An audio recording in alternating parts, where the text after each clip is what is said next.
स्वागत है आप सभी का हमारे इस यूट्यूब चैनल में। तो चलिए आज की वीडियो में हम लोग देखेंगे 10th क्लास का भूगोल चैप्टर 7 राष्ट्रीय अर्थव्यवस्था की जीवन रेखाएं। इसका बेहतरीन नोट्स 6 चैप्टर्स तक कंप्लीट हो चुका है। ना देखे हो तो प्ले लिस्ट एक बना हुआ है 10th भूगोल करके, उस प्ले लिस्ट में जाइएगा, सारा वीडियो आपको मिल जाएगा, बेहतरीन नोट्स मिल जाएगा सभी का। ठीक है, बहुत दिनों के बाद इस चैनल में वीडियो दे रहे हैं क्योंकि वीडियो अब कुछ वीडियो 10-15 वीडियो अपलोड करके चैनल में काम करना छोड़ दिए थे टाइम ना मिलने के कारण, और लगा था कि कुछ ज़्यादा रिस्पॉन्स नहीं आ रहा है, इसीलिए भी छोड़ दिए थे। और दूसरे चैनल जो है मेरा मेन चैनल, उस पर ध्यान दे रहे थे। लेकिन फिर बहुत दिनों बाद अचानक आजकल देखें चैनल को तो अच्छा खासा व्यूज भी चल गया हुआ है कुछ वीडियो में, और सब्सक्राइबर भी अच्छा खासा हो गया है। तो इसीलिए सोचे चलो, और कमेंट भी अच्छा खासा आ रहा है कि आगे वीडियो बताइए, आगे चैप्टर डालिए। तो इसलिए हमने सोचा चलो फिर से टाइम निकालते हैं और इस चैनल में भी हम वीडियो प्रोवाइड करते हैं। ठीक है, तो चलिए शुरू करते हैं। ये 7 चैप्टर का बेहतरीन नोट्स राष्ट्रीय अर्थव्यवस्था की जीवन रेखाएं चैप्टर का नाम है। एक बार पढ़ते जाते रहे, हल्का फुल्का समझाते चलेंगे, मेन काम है नोट्स देना यहाँ। ठीक है, तो देखिए देश की जीवन रेखाएं, इसमें क्या है कि टॉपिक वाइज पूरा नोट्स आपको प्रोवाइड करेंगे बहुत ही बेहतरीन तरीके से। आप चाहो तो लिखते चलेंगे, और जिसको नोट्स चाहिए इसी तरह का बनाया पीडीएफ में पूरा कंप्लीट, कोई झंझट नहीं चाहते हैं लिखना पढ़ना फिर उतारना या ये सब करना वीडियो रोक के, तो आप वीडियो में एक बार समझते चलिए। और अगर नोट्स चाहिए तो आप एक नंबर देंगे हम, उस नंबर पे व्हाट्सअप कीजिएगा आपको नोट्स। लेकिन थोड़ा सा खर्चा, देखिए इतना टाइप करना, इसको बनाना बहुत खर्चा होता है, ऐसे नहीं कि मतलब फ्री में तो इतना काम नहीं हो सकता है। तो बस थोड़ा सा रकम लेंगे 100 एक सब्जेक्ट का, और जो पूरा सब्जेक्ट पूरा टोटल सब्जेक्ट 500। ठीक है, जिस वो ले सकते हैं, बाकी आप फ्री में चाहते हैं तो फ्री में आप यहाँ पे देख सकते हैं। देश की जीवन रेखाएं देख लीजिए। परिवहन तथा संचार के आधुनिक साधन जो लोगों को एक दूसरे के पास लाते हैं तथा राष्ट्रीय और अंतर्राष्ट्रीय व्यापार में सहायता करते हैं, इसी को बोलते हैं देश की जीवन रेखाएं, है ना। देश की जीवन रेखा क्या है? तो परिवहन तथा संचार के आधुनिक साधन जो लोगों को क्या करता है, एक दूसरे के पास लाता है, राष्ट्रीय और अंतर्राष्ट्रीय व्यापार को बढ़ाता है ना, इसको में सहायता करता है, यही है देश की जीवन रेखा। परिवहन का साधन क्या है? तो परिवहन के साधन जो मनुष्य तथा सामान को एक स्थान से दूसरे स्थान तक ले जाते हैं, जैसे रेल, वायु और जल परिवहन। ये परिवहन होता है, वस्तु कोई हो या मनुष्य हो, उसको एक जगह से दूसरी जगह ले जाने या आने जाने के लिए जिस साधन का उपयोग करते हैं उसी को तो परिवहन कहते हैं। ठीक है, जैसे रेल, वायुयान, जल परिवहन होता है, जल में भी जल परिवहन का भी उपयोग करते हैं। संचार का साधन क्या है? संचार का साधन वे साधन जो सूचना, समाचार एवं संवाद को एक स्थान से दूसरे स्थान तक ले जाते हैं। कोई सूचना है, कोई समाचार है, कोई संवाद है, उसको एक जगह से दूसरी जगह ले जाता है, उसको समाचार कहते हैं, संचार कहते हैं। जैसे समाचार पत्र, radio, TV, television, mobile phone, email, ये सब। ठीक है, और अभी का सबसे बड़ा प्लेटफॉर्म यूट्यूब, सबसे बड़ा इन्फॉर्मेशन को एक जगह से दूसरे जगह ले जाने का सबसे बड़ा प्लेटफॉर्म अभी बन गया है यूट्यूब, है ना। यानी मोबाइल में ही सब कुछ। पहले था कि लेटर से, समाचार पत्र से, रेडियो से, टीवी से, टेलीफोन से, वो ज़माना चला गया, अब मोबाइल में सब कुछ, है ना, और खास करके यूट्यूब। अब संचार के साधन को थोड़ा सा देख लेते हैं, इसको देख लीजिए। संचार का साधन एक होता है संचार का निजी साधन, और एक होता है संचार का जन संचार के साधन, जन संचार। और एक निजी जो होता है निजी साधन, वो है डाक सेवा और टेलीफोन सेवा, ये निजी है ना। और एक जन संचार के साधन, जन संचार के में आ जाते हैं जो मतलब एक पर्सन टू पर्सन हो सकता है, जैसे रेडियो पर्सन टू पर्सन, मेरे पास आपके पास, इस तरह से पर्सन टू पर्सन होगा। दूरदर्शन यानी टीवी, कंप्यूटर, समाचार पत्र, ये पर्सन टू पर्सन है, एक एक आदमी बात। और ये जो संचार निजी साधन है, निजी मतलब ये सबों के लिए, डाक सेवा सबके लिए, पूरा समूह के लिए, पूरा गाँव के लिए, पूरा शहर के लिए, पूरा देश के लिए, है ना। टेलीफोन सेवा सभी के लिए। लेकिन ये रेडियो पर्सनल है, मेरे पास रहेगा तो हम रेडियो से कुछ सुन सकते हैं, समाचार मतलब संचार के रूप में इसको यूज कर सकते हैं, नहीं रहेगा नहीं कर सकते हैं। दूरदर्शन टीवी है तो कर सकते हो, नहीं तो नहीं, जिसके पास हो, मतलब ये पर्सनल आदमी यूज करता है। कंप्यूटर, समाचार पत्र, ये सब। तो रेडियो का तो ज़माना चला गया, दूरदर्शन ये सब ज़माना चला गया, अब सबका जगह ले लिया बस एक मोबाइल फ़ोन, है ना। कंप्यूटर के अंदर आवेंगे तो कंप्यूटर में और भी होता है, देख लीजिए। कंप्यूटर के अंदर internet, teleconferencing, email, e commerce, telemedicine, ये सब कुछ आ जाता है कंप्यूटर में, है ना, या मोबाइल में कह सकते हैं। परिवहन का साधन को अगर देखते हैं तो परिवहन का साधन स्थल में, स्थल ज़मीन में सड़क परिवहन एक होता है, एक रेल परिवहन और एक पाइपलाइन, ये परिवहन का साधन है। सड़क परिवहन से गाड़ी उड़ी चलता है, आप देख रहे हैं सड़क में, है ना, इससे आदमी भी वस्तु भी एक जगह से दूसरी जगह जा रहे हैं, तो ये सड़क परिवहन हो गया। रेल परिवहन, रेल भी ज़मीन पे चल रहा, इससे भी वस्तु आदमी सब कुछ एक जगह से दूसरी जगह जा रहा है, परिवहन हो गया। पाइपलाइन भी होता है। आप कहिएगा पाइपलाइन में तो हम आदमी नहीं देखते हैं चलता हुआ, तो पाइपलाइन में आदमी नहीं जाता है, लेकिन कोई सामान तो जाता है, कोई वस्तु जाता है, जैसे कि पेट्रोल, डीजल, गैस कोई, है ना, तो एक जगह से दूसरी जगह ले जाने के लिए पाइपलाइन का उपयोग करते हैं, तो ये भी एक परिवहन में ही आएगा। ठीक है, क्योंकि वस्तु या आदमी, ऐसा नहीं परिवहन को समझना है कि सिर्फ आदमी एक जगह से दूसरी जगह जाने में जिस चीज़ का उपयोग करते हैं उसी को परिवहन, नहीं, वस्तु सबको भी ले जाने के लिए, कोई सामान, कोई मटेरियल, कोई वस्तु को ले आने के लिए जिस परिवहन का, जिस साधन का उपयोग करते हैं वो भी परिवहन है। ठीक है, जल परिवहन में आवेंगे तो जल परिवहन में एक आएगा आंतरिक जल परिवहन और एक समुद्री परिवहन। समुद्री परिवहन क्या करता है, एक देश को दूसरे देश से जोड़ता है। आंतरिक जल परिवहन मतलब अपने देश के अंदर ही, है ना। और वायु परिवहन में आवेंगे तो एक होता है घरेलू विमान सेवा, जैसे हेलीकॉप्टर सब जो पर्सनल बड़े बड़े नेता, बड़े बड़े ये लोग रखते हैं, है ना। एक होता है सार्वजनिक प्राधिकरण, सार्वजनिक सभी के लिए। निजी विमान सेवा भी है और अंतर्राष्ट्रीय विमान सेवा, तो अंतर्राष्ट्रीय मतलब एक देश से दूसरे देश जाने वाले, और घरेलू या सार्वजनिक या निजी, इसका मतलब है कि घरेलू मतलब अपने देश में ही, दिल्ली से कोलकाता जाना है, कलकत्ता से बिहार जाना है, झारखंड, तो इस तरह से अपने देश के अंदर तो वो सब उपयोग करेंगे। अंतर्राष्ट्रीय हो गया जो बाहर, इंडिया से जाना है अमेरिका या कोई और देश वहाँ। अब एक एक करके जितना तीनों चीज़ को देखे ऊपर में, वही तीनों को अब एक एक करके, सड़क परिवहन, जल परिवहन और वायु परिवहन, एक एक करके पूरा विस्तार से यहाँ पे दिया हुआ है, एक बार समझते चलेंगे। सड़क परिवहन, भारत विश्व के सर्वाधिक सड़क जाल वाले देशों में से एक है। यह सड़क जाल लगभग 56 लाख किलोमीटर है। तो भारत पूरी दुनिया में सबसे अधिक सड़क जाल वाला देश में से एक है।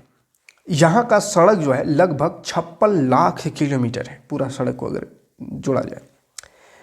भारत में सड़क परिवहन रेल परिवहन से पहले प्रारंभ हुआ, है ना। तो सड़क परिवहन क्या, रेल से पहले प्रारंभ हुआ है। तो अमूमन जगह में, ज़्यादातर जगह में यही हुआ है, पहले तो आदमी सड़क से ही करते थे, रेल तो बाद में आया है। ठीक है, निर्माण तथा व्यवस्था में सड़क परिवहन रेल परिवहन की अपेक्षा अधिक सुविधाजनक है। निर्माण करने में रेल परिवहन से ज़्यादा सुविधाजनक है सड़क परिवहन, है ना, निर्माण तथा व्यवस्था में। ठीक है, आप ऐसे भी समझ सकते हैं, रेल परिवहन में रेल का पटरी बिछाओ, उसको बड़ा दिक्कत है, ऊपर में तार, बिजली का भी कनेक्शन पूरा, है ना। और सड़क में कुछ नहीं है, प्लेन करो, मिट्टी को उसमें डालो, जो भी डालना है, गिट्टी उट्टी, और उसमें पक्का प्लास्टर करो, अलकतरा डालो, हो गया काम। भारत में सड़कों के प्रकार है, भारत में सड़क का प्रकार देखेंगे। भारत में सड़कों की सक्षमता के आधार पर इन्हें निम्न 6 वर्गों में बांटा गया है। पहला है स्वर्णिम चतुर्भुज महाराजमार्ग, 4 महानगरों को जोड़ता है। स्वर्णिम चतुर्भुज महाराजमार्ग एक होता है, सड़क का ये प्रकार है जो कि 4 महानगर, 4 बड़े बड़े नगरों को जोड़ता है, तो उसको बोलते हैं ये। और एक होता है राष्ट्रीय राजमार्ग, देश के दूरस्थ भागों को जोड़ता है, दूर दूर के भागों को जोड़ता है पूरे देश के अंदर ही, तो उसको राष्ट्रीय राजमार्ग कहते हैं। एक होता है राज्य राजमार्ग, राज्य राजमार्ग जो अपने राज्य की राजधानी को जिला मुख्यालय से जोड़ता है, राजधानी को अलग अलग जिला से, जैसे रांची राजधानी, तो रांची को अलग अलग जिला से जोड़ेगा, धनबाद, बोकारो, उधर लोहरदगा, पलामू, तो इस सब से जोड़ने वाला जो रास्ता है उसको बोलेंगे राजमार्ग। और एक होता है जिला के अंदर, है ना, जिले के प्रशासनिक केंद्र को जिला मुख्यालय से जोड़ता है। तो जिला का जो भी प्रशासनिक केंद्र है उसको जोड़ता है जिला से, तो उसको जिला मार्ग, मतलब जिला के अंदर वाला। अन्य सड़क वे सड़क जो ग्रामीण क्षेत्रों को शहर से जोड़ता है, ग्रामीण गांव वालों को शहर से जोड़ने वाला जो रोड है उसको अन्य सड़क में वो सब आएगा। ठीक है, और एक सीमांत सड़क है जो उत्तर तथा उत्तर पूर्वी सीमावर्ती क्षेत्रों को जोड़ता है, सीमावर्ती क्षेत्रों को जोड़ता है, उसको सीमांत सड़क, बॉर्डर लाइन। आगे बढ़ेंगे तो एक एक करके फिर ये सबको डिटेल से समझेंगे, है ना। अभी जो ऊपर ऊपर बोल दिए उसमें काम नहीं चलेगा, और डिटेल से जानना है ना। तो चलो स्वर्णिम चतुर्भुज महाराजमार्ग को और डिटेल से समझते हैं। तो कोलकाता, दिल्ली, कोलकाता, चेन्नई, मुंबई व दिल्ली को जोड़ने वाला 6 लेन वाला महाराज मार्ग ये एक है। और उत्तर दक्षिण गलियारा को श्रीनगर, जो श्रीनगर को कन्याकुमारी से जोड़ता है, ये एक हो गया। पूर्व पश्चिम गलियारा जो सिलचर तथा पोरबंदर को जोड़ता है, तो ये एक स्वर्ण चतुर्भुज महाराजमार्ग हो गया। एक है इस महाराज मार्ग का प्रमुख उद्देश्य भारत के महानगरों को आपस में जोड़ना है ना। इसका मुख्य उद्देश्य क्या है? भारत के बड़े बड़े शहर, बड़े बड़े नगरों को आपस में जोड़ना। यह राजमार्ग परियोजना राष्ट्रीय राजमार्ग प्राधिकरण NHAI के अधिकार क्षेत्र में आता है। उसके बाद राष्ट्र राजमार्ग देखेंगे तो राष्ट्र राजमार्ग देश के दूरस्थ भागों को जोड़ता है, देश के ही दूर दूर भागों को जोड़ता है। ये प्राथमिक सड़क तंत्र है एंड इनका शाखा रख रखाव केंद्र लोक निर्माण विभाग CPWD के अधिकार क्षेत्र का है ना, तो इसका देखरेख वो करता है। राज्य राजमार्ग देखें तो राज्यों को राजधानी के जिला मुख्यालयों से जोड़ने वाली सड़क राज्य राजमार्ग कहलाता है। राज्य व केंद्र शासित प्रदेशों में इनकी व्यवस्था तथा निर्माण की जिम्मेदारी सार्वजनिक निर्माण विभाग PWD का होता है। ठीक है। जिला मार्ग क्या है? तो वही जिला को जोड़ने वाला है ना। ये सड़कें जिले के विभिन्न प्रशासनिक केंद्रों को जिला मुख्यालय से, जिला जो मुख्यालय उससे जोड़ता है। इन सड़कों का उत्तरदायित्व जिला परिषद का है ना, जिला परिषद का इनका दायित्व है इसको देखरेख करना।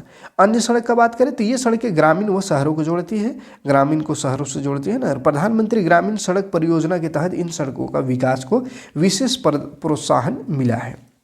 सीमांत सड़क तो भारत सरकार प्राधिकरण के अधीन सड़कों की देखरेख करता है ना, सीमांत सड़क का। और यह संगठन 1960 में बनाया गया, जिसका उत्तर पूर्वी क्षेत्रों में सामरिक महत्व की सड़कों का निर्माण। इन सड़कों के विकास से दुर्गम क्षेत्रों में आवाजाही सरल हुई। ठीक है। अब सड़क परिवहन रेल परिवहन से अधिक महत्वपूर्ण होता है। क्यों होता है? उसका कुछ कारण है, उसको याद रखिएगा। सड़क परिवहन रेल परिवहन से पहले प्रारंभ किया गया है ना, पहले शुरू हुआ है। और निर्माण तथा व्यवस्था सुविधाजनक है, हमें घरों तक पहुंचाती है ना। सड़क पूरा घर तक, हर गली जहाँ जहाँ जाना आपको हर जगह पहुंचाएगा। लेकिन उतना गलियारा इधर घर से पूरा, मतलब अगर गली कोचा जैसा सड़क रहता है वैसा अगर रेल परिवहन को किया जाए तो ऐसा तो संभव नहीं है। ठीक है। अब मान चलिए कोई शहर ही है, शहर का अलग अलग जगह, हर जगह रोड है, हर गली हर ये, अब उसमें सोचिएगा रेले चलता सब गली गली, तो ऐसा संभव नहीं है ना। पहाड़ी क्षेत्रों, दुर्गम क्षेत्रों तथा उबड़ खाबड़ स्थानों पर भी आसानी से ये जो है उसको बनाया जा सकता है। पहाड़ में भी बना दिया गया है ना, पहाड़ सब में भी बन जाता है, घाटी बन जाता है ना। तो सड़क इसलिए अच्छा है रेल से। अन्य परिवहन साधनों में सड़क परिवहन एक कड़ी के रूप में काम करता है। सड़क परिवहन किन किन समस्याओं से जूझ रहा है? हाँ, समस्या भी है, हर सिक्के का दो पहलू होता है ना। ऐसा नहीं कि रेल से हर पहलू में सड़क अच्छा है, नहीं। कहीं बहुत दूर जाना है तो रेल परिवहन लेना होगा, और ज़्यादा दूर जाना है, दूसरा देश जाना है तो वायु परिवहन का उपयोग करना होगा, है ना। तो हर जगह हर किसी का अपना अपना जगह पे वैल्यू है, लेकिन सड़क ज़्यादा उपयोगी है। ज़्यादातर लोग सड़क पे ही चलेंगे, है ना। जैसे घर जाएंगे, जाना है कहीं रांची, स्कूल जाना है, कॉलेज जाना है, तो सड़क वाला ही, ट्रेन खोज थोड़ी रहेंगे, है ना। सड़क परिवहन किन किन समस्याओं से भी जूझ रहा है? तो लगभग आधी सड़कें कच्ची है जो वर्षा ऋतु में काम के योग्य नहीं रहती है। सही बात है, आधी से ज़्यादा सड़क अभी कच्ची है, खास करके गाँव में, जो बरसात में आप गाँव से होंगे तो पता चलता होगा क्या होता है। अच्छा, शहर वाला भी कुछ बहुत बढ़िया नहीं है, अगर अच्छा भी है तो बरसात में शहर वाला में नाली का पानी आ गया और उसको गंदा कर देता है। ठीक है। यातायात व यात्रियों की संख्या के अनुपात में सड़कें अपर्याप्त हैं, और यातायात और यात्रियों की संख्या जितना है उसके हिसाब से सड़क का अनुपात जो है वो कम है। इसलिए देखते हैं शहर सब में बहुत ज़्यादा जाम लग जाता है ना। तो सड़क की कमी के कारण, बहुत ज़्यादा सड़क रहेगा तो जाम काहे लगेगा, है ना। तो सड़क की कमी के कारण जाम लग जाता है बहुत ज़्यादा। बढ़ते हुए वाहनों के कारण सड़क में तंग व भीड़, यानी वही जाम, और इसमें सड़कों की ट्रैफिक जाम हो जाती है। राष्ट्रीय राजमार्ग भी पर्याप्त नहीं है ना। तो ये थोड़ा इसका खामी है, जूझ रही है समस्याओं से, इन समस्याओं से रोड परिवहन। अब आवेंगे रेल परिवहन में फटाफट। लाभ क्या है इसको देख लेते हैं रेल परिवहन का। तो रेल परिवहन वस्तु तथा यात्रियों का परिवहन का प्रमुख साधन है, दूर के लिए, है ना। रेल परिवहन अनेक कार्यों में सहायक है, जैसे व्यापार, भ्रमण, तीर्थ यात्राएं, लंबी दूरी तय सामान का परिवहन इत्यादि। मतलब सबके लिए सुविधाजनक है ये, है ना। मतलब बोले ना, सबका अपने अपने जगह पर। बहुत ज़्यादा ट्रेन क्या है कि एक ही में देखो कितना लंबा रहता है, कितना जगह रहता है, उसमें बहुत ज़्यादा आदमी, हज़ारों आदमी चला जाता है, हज़ारों कुंटल सामान चला जाता है ना। अब उतना सोचिएगा रेल सड़क परिवहन में, गाड़ी में तो संभव नहीं है ना। तो ये है। देश के विभिन्न हिस्सों को आपस में जोड़कर राष्ट्रीय एकीकरण में सहायक व उद्योग व कृषि में तीव्र गति से विकास के लिए उत्तरदायी है ना। और भारतीय रेल परिवहन को 16 रेल प्रखंडों में पुनः संकलित किया है। अब समस्या भी इसका भी समस्या है।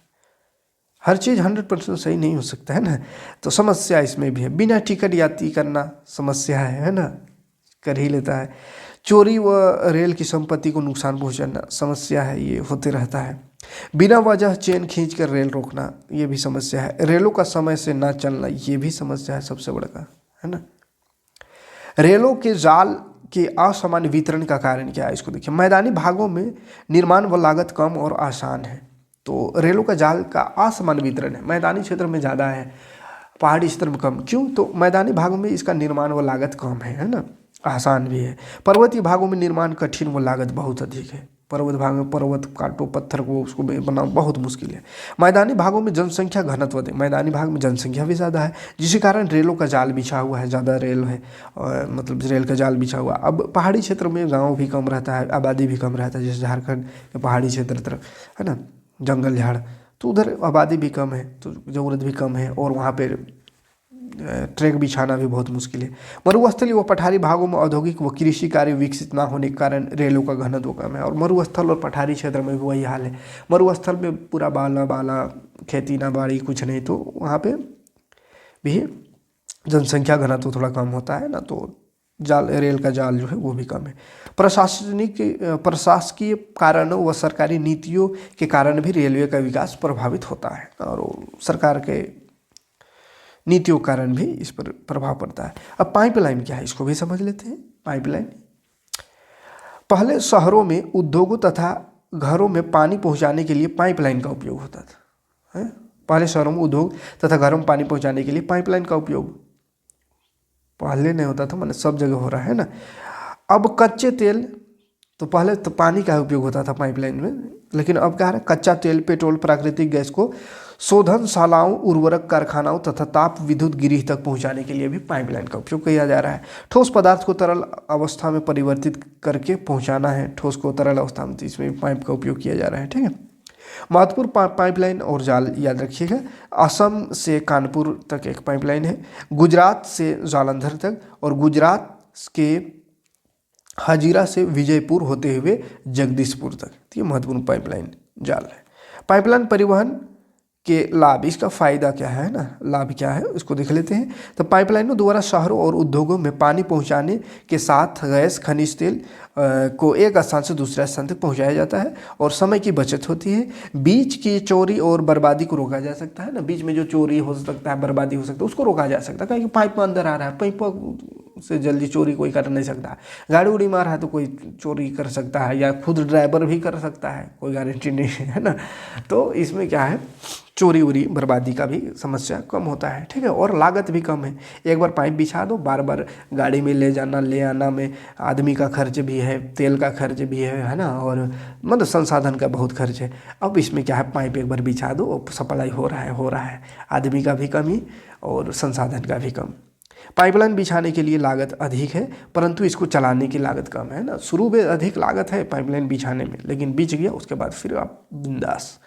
पाइपलाइन द्वारा परिवहन शीघ्र, सुरक्षित और आसान हो जाता है ना, और रेलों पर बढ़ते दबाव को कम किया जा सकता है। रेल ट्रेन में जो दबाव बढ़ रहा है उसको कम करने के लिए पाइपलाइन अच्छा है ना, कम से कम उसका कुछ दबाव कम हो रहा है। अब जल परिवहन में आते हैं, वो सब सड़क परिवहन था, है ना। स्थलीय परिवहन, जल परिवहन यानी पानी में। जल परिवहन सबसे सस्ता परिवहन का साधन है, सबसे सस्ता है। स्थूल वो भारी सामान को ले जाने में सहायक होता है ना, भारी से भारी भरकम सामान है ना, टाइटेनिक जैसा जहाज बन गया है। टाइटेनिक तो खैर नहीं हुआ, लेकिन उसके जैसा बन गया है ना। ऊर्जा सक्षम तथा पर्यावरण अनुकूल होता है, पर्यावरण भी अनुकूल है। विदेशी व्यापार भारतीय तटों पर स्थित पतनों के द्वारा किया जाता है ना, विदेशी व्यापार के लिए ज़्यादातर समुद्री तट का ही उपयोग किया जाता है जल परिवहन का। भारत में अंतः स्थलीय नौ संचालक जलमार्ग 14,500 किलोमीटर लंबा है, ठीक है, और इसमें केवल 5,685 किलोमीटर मार्ग ही मशीनीकृत नौकाओं द्वारा तय किया जाता है। भारत के राष्ट्रीय जलमार्ग देखें तो कौन कौन है, तो निम्न जलमार्गों को भारत सरकार द्वारा राष्ट्रीय जलमार्ग घोषित किया गया है। पहला हल्दिया तथा इलाहाबाद के मध्य गंगा जलमार्ग जो 1620 किलोमीटर लंबा है ना, हल्दिया से इलाहाबाद गंगा नदी में। सदिया व धुबरी के मध्य 891 किलोमीटर लंबा ब्रह्मपुत्र नदी जलमार्ग, ब्रह्मपुत्र नदी में। केरल से पश्चिमी तट नहर कोट्टापुरम से कोल्लम तक उद्योग मंडल तथा चंकारा नहरें 205 किलोमीटर, और काकीनाडा और पुदुचेरी नहर स्ट्रेच के साथ साथ गोदावरी व कृष्ण नदी का विशेष विस्तार 1078 किलोमीटर, और मातई नदी महानदी के डेल्टा चेन्नई ब्रह्मपुत्र नदी और पूर्वी तटीय नहर के साथ साथ ब्रह्मपुत्र नदी का विशेष विस्तार 588 किलोमीटर। तो ये सब भारतीय राष्ट्रीय जलमार्ग हैं।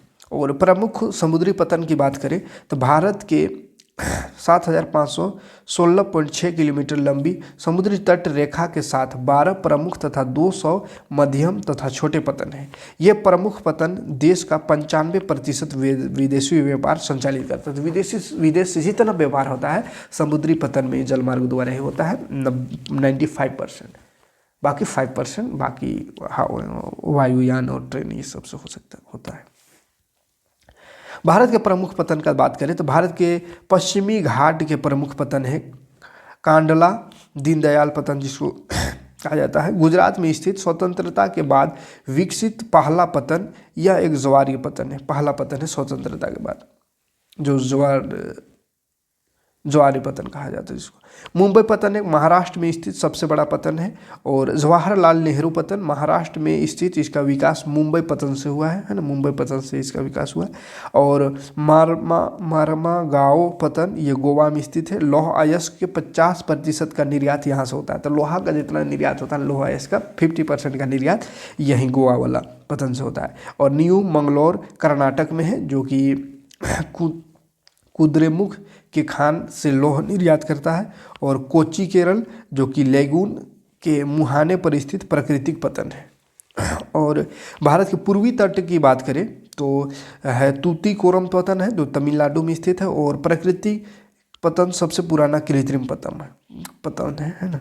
और चेन्नई पतन का बात करें तो तमिलनाडु में स्थित है जो कि प्राकृतिक पतन सबसे पुराना कृत्रिम पतन है ये।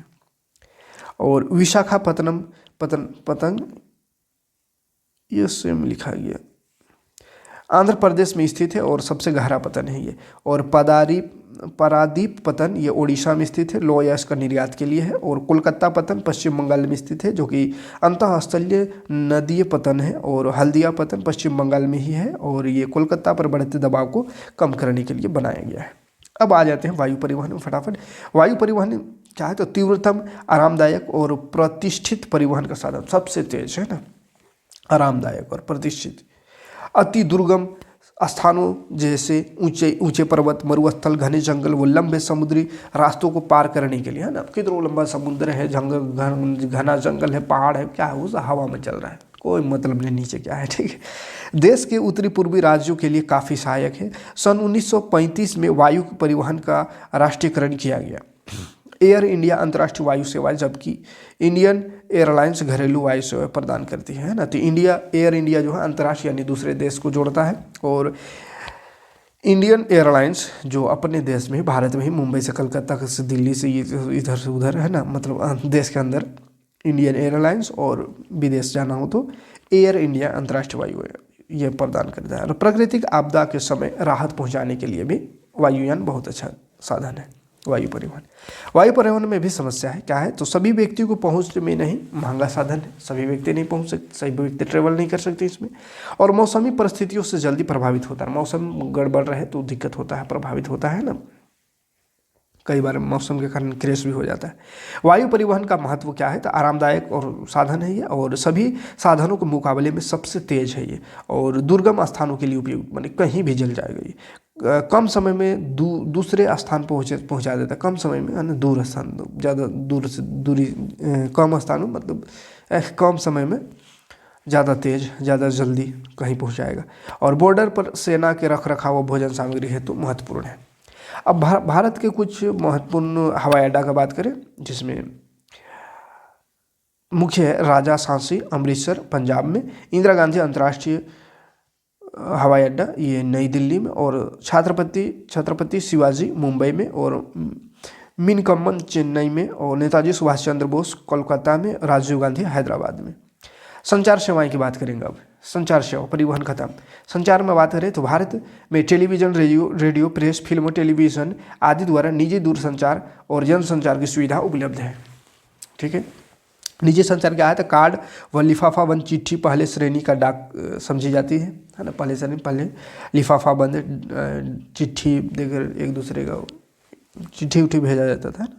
द्वितीय श्रेणी का डाक में रजिस्टर पैकेट आ गया, किताबें आ गई, अखबार आ गई, मैगजीन शामिल हो गया है ना। बड़े शहरों व नगरों में डाक संचार में शीघ्रता हेतु हाल ही में 6 डाक मार्ग बनाए गए हैं। दूरसंचार के क्षेत्र में भारत एशिया महाद्वीप में अग्रणीय है। दूरसंचार में भारत एशिया महाद्वीप में सबसे आगे है ना दूरसंचार के, मतलब निजी संचार में ये सब है। संचार का सबसे पहले था वही कागज पत्र वाला ही था, लेकिन अब वो दौर चला गया, ये दौर के हिसाब से ख़त्म हो गया है ये सब, समझो। जनसंचार में आते हैं तो जनसंचार लगभग 100 से अधिक भारतीय भाषाओं में समाचार पत्र छपते हैं। मनोरंजन के साथ बहुत से राष्ट्रीय कार्यक्रम व नीतियों विषय की जानकारी देता है। भारत व विदेशी फिल्मों का प्रमाणित करने का अधिकार केंद्रीय फिल्म और प्रमाण बोर्ड करता है।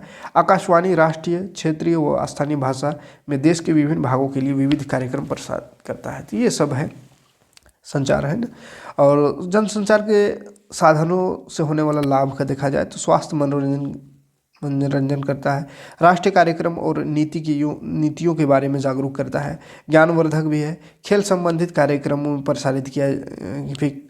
खेल संबंधित कार्यक्रम को प्रसारित किया जाता है तो ये उपयोगी है। दूरदर्शन राष्ट्रीय समाचार और संदेश का माध्यम है ना। तो ये सब है, लेकिन कहा बहुत जल्द था में बदल गया है ना। था अब सिर्फ और सिर्फ ये जिसमें हम मोबाइल वीडियो भी बना रहे हैं मोबाइल से, अब हमें देख भी रहे हैं, सब कुछ आ जाता है इसके अंदर भी। ये यूट्यूब माने सब कुछ, ये जितना कुछ पढ़ रहे हैं सब यूट्यूब में आ जाएगा। यूट्यूब और व्हाट्सएप और फेसबुक, और कोनो संचार का साधन का यूज नहीं हो रहा है।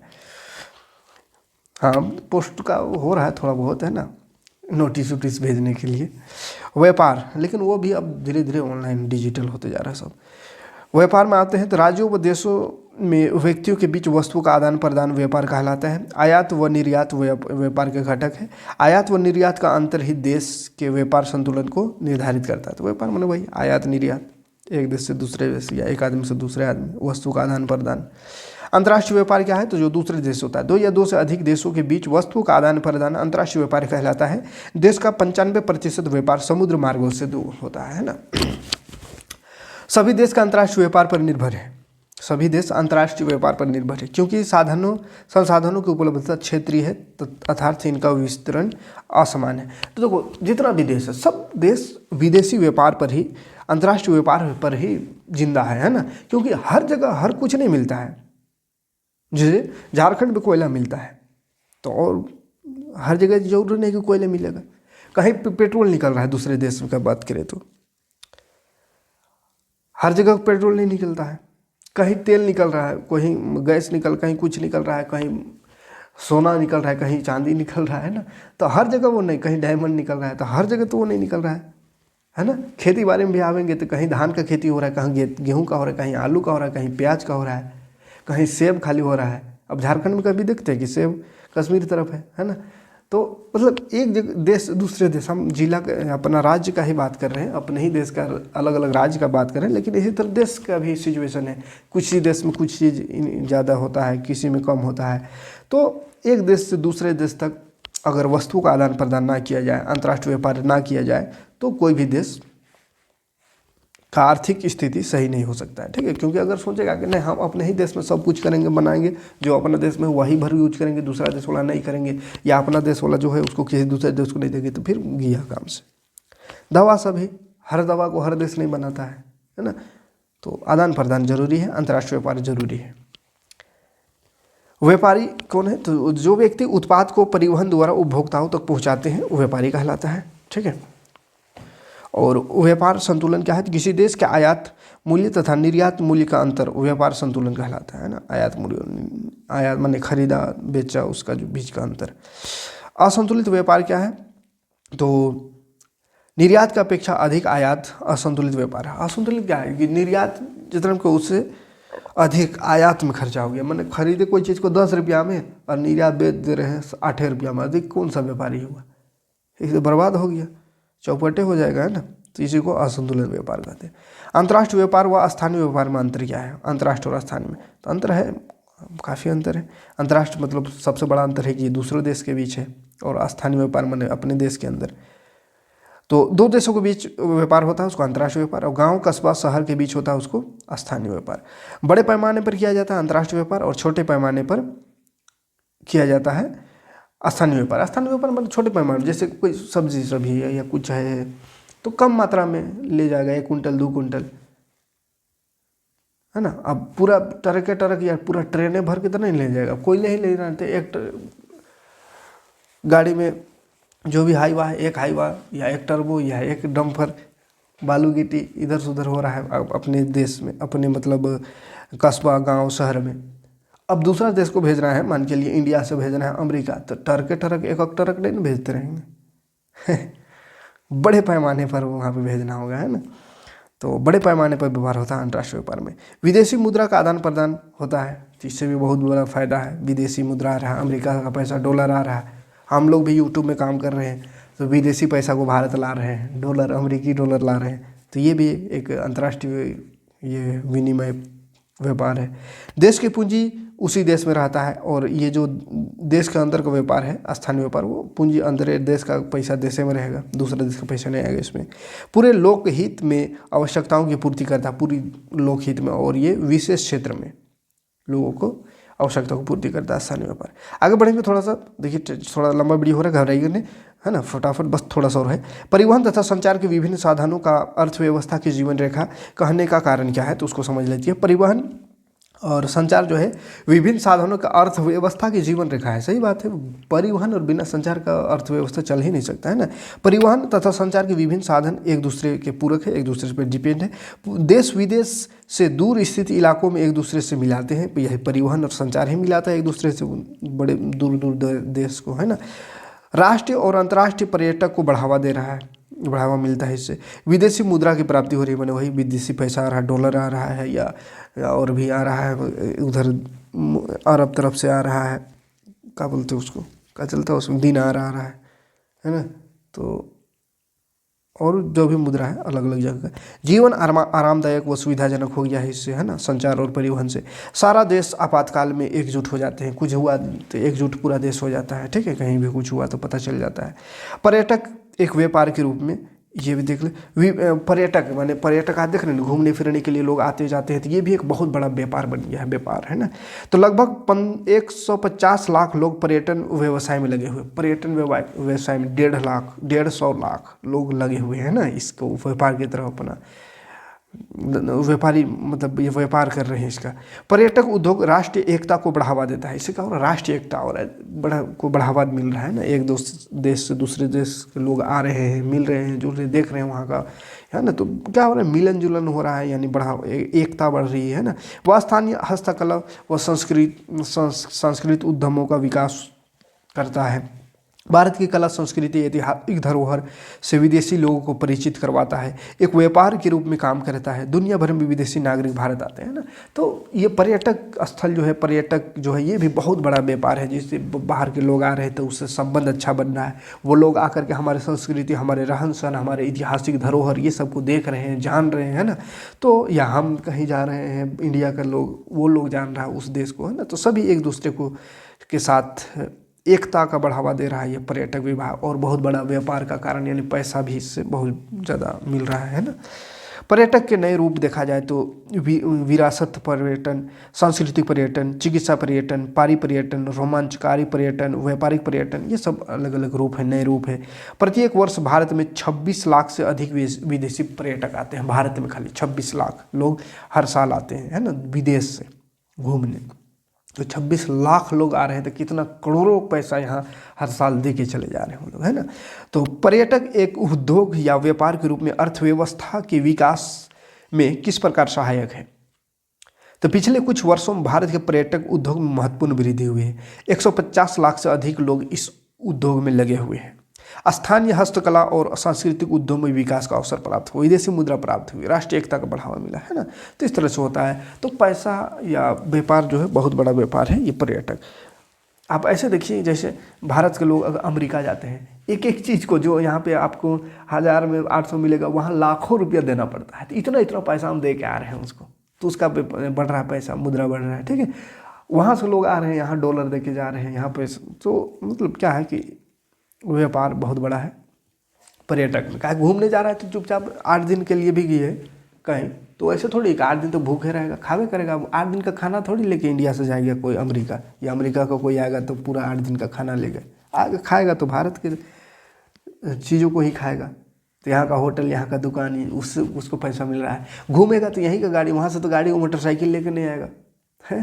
तो उसमें पैसा खर्चा करेगा, तो पैसा खर्चा कर रहा है, कहाँ आ रहा, भारत में आ रहा है। तो इस तरह से बहुत बड़े पैमाने पर व्यापार होता है पर्यटक में भी, है ना। तो ये चैप्टर था समाप्त होता है। यहाँ पर देख लीजिए इसका एनसीईआरटी सॉल्यूशन, पूरा आंसर बहुत ही बेहतरीन तरीके से, पूरा एनसीईआरटी का आंसर, क्वेश्चन आंसर भी है। तो आप ये नोट्स चाहिए तो आप इस नंबर पर व्हाट्सअप कर सकते हैं, ठीक है, या ईमेल कर सकते हैं।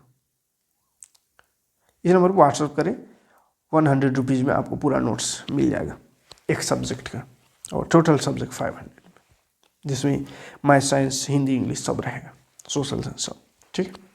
मिलते हैं नेक्स्ट वीडियो में। Thanks for watching. जय हिंद, शुक्रिया।